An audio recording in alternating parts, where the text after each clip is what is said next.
दोस्तों आज की इस वीडियो में हम स्टार्ट करने वाले हैं पियाजेस कॉग्निटिव डेवलपमेंट थ्योरी, पियाजे का संज्ञानात्मक विकास का सिद्धांत।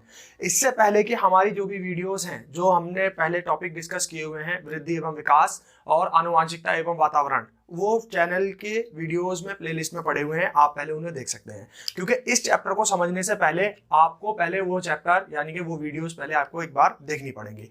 आइए हम स्टार्ट करते हैं क्या, पियाजेस कॉग्निटिव डेवलपमेंट थ्योरी, पियाजे का संज्ञानात्मक विकास का सिद्धांत। तो हम स्टार्ट करेंगे पियाजेस कॉग्निटिव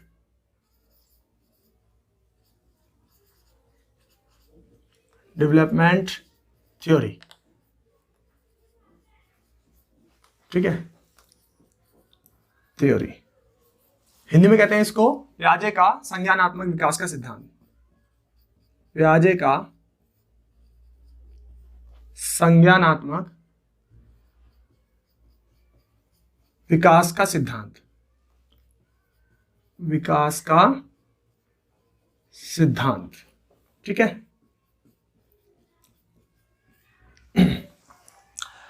अब पियाजे के संज्ञानात्मक विकास को समझने से पहले हमें पियाजे के बारे में कुछ छोटी सी बेसिक डिटेल के बारे में बात करनी होगी। कि सबसे पहले तो सवाल ये पूछेगा आपसे कि पियाजे किस फील्ड से बिलोंग करते थे, पियाजे को के पास में या पियाजे जो है वो किस और अदर नाम से फेमस थे, किस और अदर नाम से जाने जाते थे, या उनके पास में कौन कौन से टाइटल अवेलेबल थे, कौन कौन से टाइटल से उनको नवाजा गया था।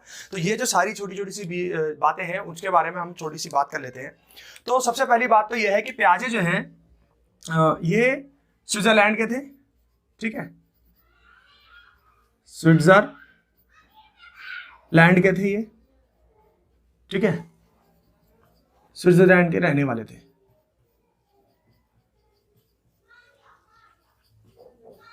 स्विट्जरलैंड के रहने वाले थे और ये वास्तव में एक साइकोलॉजिस्ट नहीं थे, ये वास्तव में एक्चुअल में ये क्या थे, एक जूलॉजिस्ट थे। तो इनका जो बैकग्राउंड रहा है शुरू से एक जूलॉजिस्ट का रहा है, जूलॉजिस्ट। ठीक है, ये जूलॉजिस्ट थे, मतलब जीव वैज्ञानिक, जीव वैज्ञानिक थे ये। जीव विज्ञान से संबंध था इनका। ठीक है, इनका जो संबंध था वो जीव विज्ञान से था। ये स्विट्जरलैंड के रहने वाले थे, जूलॉजिस्ट थे, और इनको जो है वो फादर ऑफ डेवलपमेंटल साइकोलॉजी कहा जाता है, डेवलपमेंटल साइकोलॉजी। ठीक है, फादर ऑफ डेवलपमेंटल साइकोलॉजी मतलब संज्ञानात्मक या विकासात्मक। ठीक है,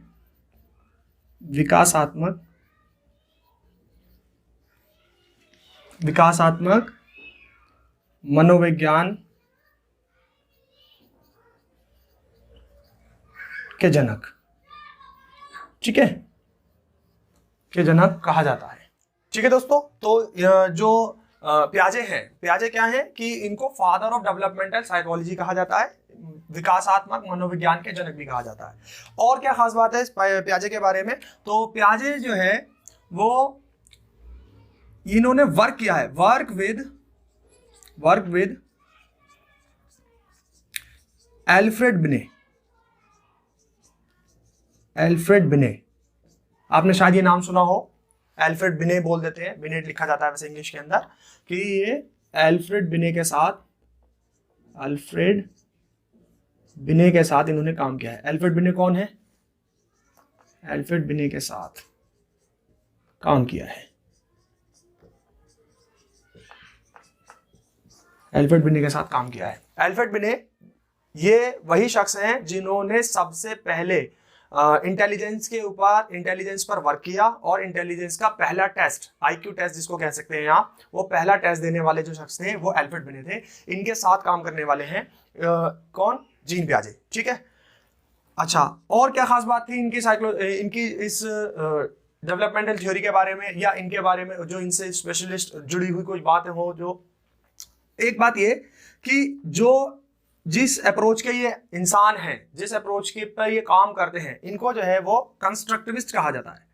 क्या? कंस्ट्रक्टिविस्ट। कंस्ट्रक्टिविस्ट मतलब रचनावादी, ठीक है, रचनावादी। रचनावादी मतलब इनका मानना यह है कि रचनावादी वो लोग होते हैं कि जो लोग ये मानते हैं कि बच्चा, कोई भी बच्चे पर जो है ना नॉलेज आप इंपोज नहीं कर सकते। मतलब टीचर का काम नहीं है कि बच्चे को नॉलेज देना, बल्कि बच्चा अपनी नॉलेज को खुद बिल्डअप करता है, खुद अपनी नॉलेज को बनाता है, कंस्ट्रक्ट करता है। इसलिए इनकी इस अप्रोच को या इनको कंस्ट्रक्टिविस्ट कहा जाता है, रचनावादी अप्रोच वाले लोग कहा जाता है। ये रचनावादी अप्रोच पर काम करते हैं, ठीक है। इसलिए आपने एक सुना होगा, इनका बहुत ही ज्यादा एक फेमस स्टेटमेंट है कि what childrens are knowledge builder, ठीक है, नॉलेज बिल्डर,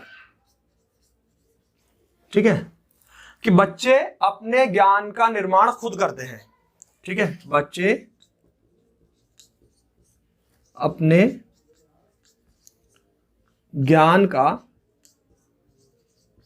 निर्माण खुद करते हैं, ठीक है, खुद करते हैं।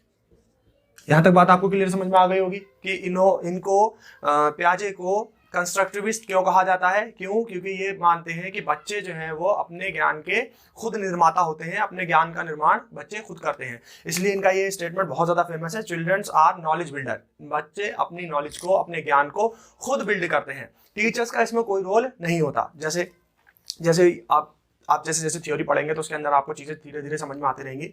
लेकिन फिर भी एग्जांपल के लिए एक बात बता दें कि आपने देखा होगा कि छोटे बच्चे जो हैं वो किसी खिलौने को देखते हैं पहले, और खिलौने को देखने के बाद क्या करते हैं, वो उसको तोड़ते हैं, उसको मरोड़ते हैं, उसको फिर बाद में जो है उसी जगह पर सेट कर देते हैं। तो क्या कर रहे हैं, वो एक्चुअल में ही समझने की कोशिश कर रहे हैं कि इस पूरे खिलौने का जो उनके पास मौजूद है, इसका सेटअप क्या है, इसका स्ट्रक्चर क्या है, किस तरीके से इसको बनाया जाता है, किस तरीके से इसको तोड़ा जाता है, किस तरीके से इसको रिबिल्ड किया जाता है।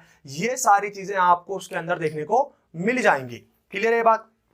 एक बात और, इसी वजह से क्योंकि बच्चे जो है वो क्या होते हैं, चिल्ड्रंस आर नॉलेज बिल्डर, इसीलिए इनका एक दूसरा स्टेटमेंट जो इसी से सिमिलर है, मिलता जुलता है, वो भी फेमस है। और वो क्या है कि childrens are little scientist, little scientist.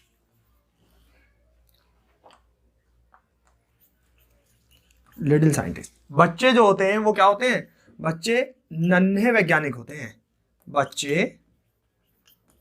बच्चे नन्हे वैज्ञानिक होते हैं, वैज्ञानिक होते हैं, ठीक है। बच्चे नन्हे वैज्ञानिक होते हैं। ये बात इन्होंने इसलिए कही है क्योंकि इनका मानना ये है शुरू से ही, जैसा कि अभी आपको पहले स्टेटमेंट में बताया, कि बच्चे ज्ञान के निर्माता होते हैं, ज्ञान का निर्माण करते हैं, नॉलेज बिल्डर होते हैं। और इसलिए इन्होंने कहा कि बच्चे जो है वो क्या होते हैं, नन्हे साइंटिस्ट होते हैं। साइंटिस्ट क्यों कहा गया? क्योंकि ये अपनी नॉलेज को खुद डिस्कवर करते हैं। डिस्कवर का मतलब खोजना। अभी बताया एग्जाम्पल कि बच्चे जो है वो, कोई आपके पास खिलौना होता है, बच्चों के पास खिलौना होता है, तो उस बच्चा उस खिलौने को क्या करेगा, पहले तोड़ेगा, फिर उसको जो है दोबारा रीसेट करने की कोशिश करेगा, फिर उसके अंदर ढूंढने की कोशिश करेगा। बच्चे की हर छोटी छोटी बात में आपको क्यूरियोसिटी नजर आएगी कि किस तरीके से बच्चा जो है वो आपसे हर छोटी बड़ी बात को क्या करता है, पूछता है कि ये कैसा होता है, ये क्या होता है, ये क्यों होता है। ये सारी चीजें आपको क्या होंगी, उसके अंदर देखने को मिल जाएंगी। इसलिए क्या कहा, प्याजे ने कहा कि बच्चा जो है वो क्या होता है, नॉलेज बिल्डर होता है और लिटिल साइंटिस्ट होता है। इन स्टेटमेंट की वजह से ये जो थ्योरी है पूरी की पूरी, जिसके बारे में हम बात करने जा रहे हैं, ये बात करेंगे, ये थ्योरी 400 से ज्यादा मैगजीन्स में पब्लिश हुई थी। Publish in more than 400 magazine, ठीक है, मैगजीन। ये जो थ्योरी है, जिस थ्योरी की हम बात कर रहे हैं, प्याजेस कॉग्निटिव डेवलपमेंट थ्योरी, ये थ्योरी क्या होती, 400 से ज्यादा उसके अंदर मैगजीन्स के अंदर पब्लिश हुई, जो कि अपने आप में एक बहुत ज्यादा बड़ी बात है। अच्छा, इस थ्योरी को कब ये पब्लिश हुई थी, ये भी बात आपसे सवाल पूछ सकता है, क्वेश्चन पूछ सकता है।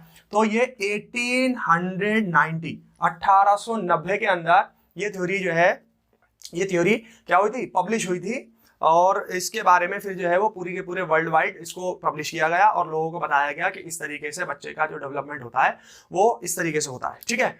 अब हम आते हैं बेसिकली अपनी थ्योरी पर कि ये थ्योरी किस चीज से रिलेटेड है और किसके बारे में है, किस बारे में बात करती है। ठीक है दोस्तों, पियाजे की थ्योरी को समझने से पहले हमें पियाजे की कुछ टर्मिनोलॉजी को समझना पड़ेगा, जो उन्होंने टर्मिनोलॉजी दी है, ताकि जिस तरीके से उन्होंने इस थ्योरी को क्या किया है, डिस्क्राइब किया है, तो उसको समझने की कोशिश करते हैं। सबसे पहले पियाजे कहते हैं कि हम जो है हमेशा एक अवस्था में होते हैं क्लियरिटी। ठीक है, मतलब किसी भी चीज को लेकर के हम जो है हमेशा क्या होते हैं, क्लियर होते हैं, स्पष्ट होते हैं। इसको इन्होंने एक दूसरे नाम से कहा है कि हम हमेशा इक्विलिब्रियम संतुलन की अवस्था में होते हैं। ठीक है, संतुलन की अवस्था में होते हैं। लेकिन ऐसे ही जब कभी कोई चीज हमारे सामने आती है, कोई चीज का मतलब ऐसी अननोन चीज जिसके बारे में हम नहीं जानते हैं, तो उसको देख करके क्या हो जाते हैं, हम थोड़े से कंफ्यूज हो जाते हैं। क्या हो जाएंगे उस चीज को देख करके, कोई नई चीज, कोई नए सामान, कोई नए व्यक्ति, कोई नया जानवर, कुछ भी हो सकता है, उसको देखते हैं तब क्या हो जाते हैं, हम कंफ्यूज हो जाते हैं। अब इस कंफ्यूजन को या कंफ्यूज होने की प्रक्रिया को उसमें कहा है क्या, डिसइक्विलिब्रियम। ठीक है, डिसइक्विलिब्रियम यानी कि असंतुलन की अवस्था हो जाती है हमारे अंदर। ठीक है, असंतुलन की अवस्था हो जाती है। मतलब जब भी हम कोई नई चीज देखेंगे, नई चीज इन द सेंस कि ऐसी चीज जिसके बारे में हम क्या नहीं है, अवेयर नहीं है, जिसके बारे में हम जानते नहीं है, जो चीज हमारी नॉलेज में नहीं है, तो उस चीज को देख करके हम क्या हो जाते हैं, हमेशा असंतुलित हो जाते हैं। ये असंतुलित होना ही हमारे अंदर क्या पैदा करता है, क्यूरियोसिटी पैदा करता है, जिज्ञासा पैदा करता है। ठीक है, जिज्ञासा जब पैदा करेगा तो हम क्या करेंगे, जो हमारे माइंड के अंदर, हमारे अंदर जो डिसइक्विलिब्रियम पैदा हुआ है, जो असंतुलन की अवस्था पैदा हुई है, इस असंतुलन की अवस्था को पूरा करने के लिए हम वापस किस पे जाना चाहेंगे, कंफ्यूजन से वापस किस पे जाना चाहते हैं, हम क्लियरिटी पर जाना चाहते हैं। तो कंफ्यूजन से क्लियरिटी पर जाने के इस प्रोसेस को उन्होंने कहा है इक्विलिब्रियम प्रोसेस, इक्विलिब्रियम या ब्रिएशन। ठीक है, प्रोसेस संतुलन की प्रक्रिया, संतुलन की प्रक्रिया। ठीक है, संतुलन की प्रक्रिया कहा है। अब इस संतुलन की प्रक्रिया को यानी कि इक्विलिब्रियम को हम अलग अलग तरीके से डिफाइन करते हैं या अलग अलग तरीके से फॉलो करते हैं। तो पियाजे ने बताया कि जो इक्विलिब्रियम पाना चाहते हैं हम, जो हमारे अंदर कंफ्यूजन पैदा हुई है, जो क्लियरिटी हम लाना चाह रहे हैं, उसके लिए हमें कई प्रोसेस से गुजरना पड़ता है। उसके लिए उन्होंने कहा कि जो इक्विलिब्रियम होता है ना, इस इक्विलिब्रियम को हम दो पार्ट्स में डिवाइड करते हैं। पहला एडेप्टेशन,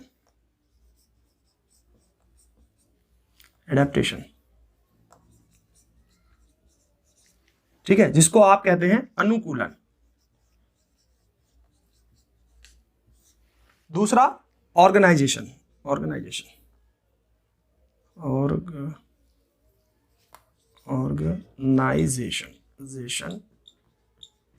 मतलब जो भी हमारे पास इंफॉर्मेशन है, जो भी पहले से कोई इंफॉर्मेशन जो हमारे पास पहले से मौजूद होती है, उस इंफॉर्मेशन को क्या करना, कैटेगराइज करना। इंफॉर्मेशन को, सूचना को कैटेगराइज करना। ठीक है, कैटेगराइज करना। जो हमारे पास पहले से इंफॉर्मेशन है, जो पहले से बच्चे के दिमाग में पहले किसी चीज को लेकर के जो संतुलन की अवस्था में था, वो उस संतुलन की अवस्था से रिगार्डिंग वो इसलिए था क्योंकि उसके पास में उस चीज से रिलेटेड या उस प्रकार की किसी चीज से रिलेटेड कोई इंफॉर्मेशन थी। तो वो जो इंफॉर्मेशन है उसको क्या करता है बच्चा, यहाँ पे ऑर्गेनाइज करता है, उसको कैटेगराइज करता है कि ये चीज इसमें ये है। फॉर एग्जांपल, अगर वो पहली बार में बिल्ली को देखता है तो बिल्ली से रिगार्डिंग जो है वो उसके पास में कोई इंफॉर्मेशन पहले से जरूर होगी। जैसे उसने पहले बिल्ली से पहले शायद कोई ऐसा जानवर जरूर देखा होगा या देखा है जिसके 4 पैर होंगे, तो वो कैटेगराइज कर लेगा कि इसके 4 पैर हैं तो इसको भी 4 पैर वाले जानवरों में रखा जाएगा। इसके जो है वो 2 कान हैं जो कि बाहर की तरफ को निकले हुए हैं, तो वो इसको कहेगा कि इस 4 पैर प्लस 2 कान वाला जानवर है, इसको जो है, और जिसके कान कैसे हैं, बाहर की तरफ को निकले हुए हैं। तो इस तरीके से क्या करेगा वो, धीरे धीरे चीजों को कैटेगराइज करेगा। फिर उसके साउंड पर आएगा कि भाई ये अगर कुत्ता नहीं है या इसका जो साउंड है बाकी अदर जानवरों से अलग है जो मैंने पहले कभी देखे हुए थे, तो उनसे अलग है। इसीलिए आप क्या कर रहा है, वो इन्फॉर्मेशन को जो उसके पास इन्फॉर्मेशन है उनको धीरे धीरे कैटेगराइज कर रहा है। ठीक है, तो यहाँ जो उसकी प्रीवियस नॉलेज है, पुरानी जो उसका जो ज्ञान है, उस ज्ञान को क्या करेगा वो धीरे से, मतलब उसके अंदर क्या करता है, इस प्रोसेस के अंदर वो ऑर्गेनाइज करता है, उस इंफॉर्मेशन को कैटेगराइज करता है। ठीक है, अब सवाल यह है कि एडेप्टेशन, अनुकूलन कैसा होता है। इस अनुकूलन के प्रोसेस को दो तरीके से बताया गया है। पहला, एक होता है हमारा एसिमिलेशन, एसिमिलेशन, एसिमिलेशन, इसको हम कहते हैं आत्मसात्करण, आत्मसात्करण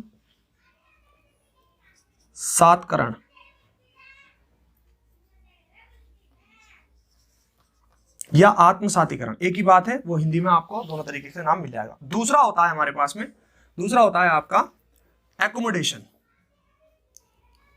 एकोमोडेशन, समायोजन। ठीक है, समायोजन। ठीक है, या समंजन भी, जिसको कहीं कहीं आप हिंदी में समंजन भी पढ़ते हैं। तो एक होता है आपका एसिमिलेशन और एक होता है आपका एकोमोडेशन। ये दो तरह के प्रोसेस होते हैं जिसके जरिए हमारा क्या प्रोसेस पूरा हो जाता है, एडेप्टेशन का प्रोसेस पूरा हो जाता है। और एडेप्टेशन का जैसे ही प्रोसेस पूरा होगा तो फिर हम चीजों को क्या कर देंगे, ऑर्गेनाइज कर देंगे। और जब एडेप्टेशन और ऑर्गेनाइजेशन दोनों हो जाएंगे तो फिर हम किस पर पहुंच जाएंगे, संतुलन की अवस्था पर पहुंच जाएंगे। और जब संतुलन की अवस्था पूरी हो जाएगी तो बच्चे का जो कंफ्यूजन पैदा हुई थी, जो डिसइक्विलिब्रियम हुआ था, वो डिसइक्विलिब्रियम किस में बदल जाएगा, उसकी क्लैरिटी में बदल जाएगा। यानी कि बच्चा वापस किसकी अवस्था में पहुंच जाएगा, बच्चा वापस जो है वो इक्विलिब्रियम, संतुलन की अवस्था में पहुंच जाएगा। इससे बच्चे का नए ज्ञान का निर्माण संभव हो सकेगा, संभव होगा, या नए ज्ञान का निर्माण बच्चा करेगा। अब ये जो दो प्रोसेस होते हैं, ये वाले एसिमिलेशन और एकोमोडेशन, ये क्या होता है और ये किस तरीके से वर्क करते हैं, इन दोनों को समझने से पहले आपको दो बातें और समझनी पड़ेंगी। पियाजे ने कहा कि बच्चों के दिमाग में, यानी कि हमारे दिमाग में दो तरह की चीजें होती हैं। एक, आपने कई बार ये वर्ड सुना होगा शायद, एक होता है स्कीमा, एक होता है स्कीमा, स्कीमा। ठीक है, अब ये स्कीमा होता क्या है, स्कीमा मीन्स ग्रुप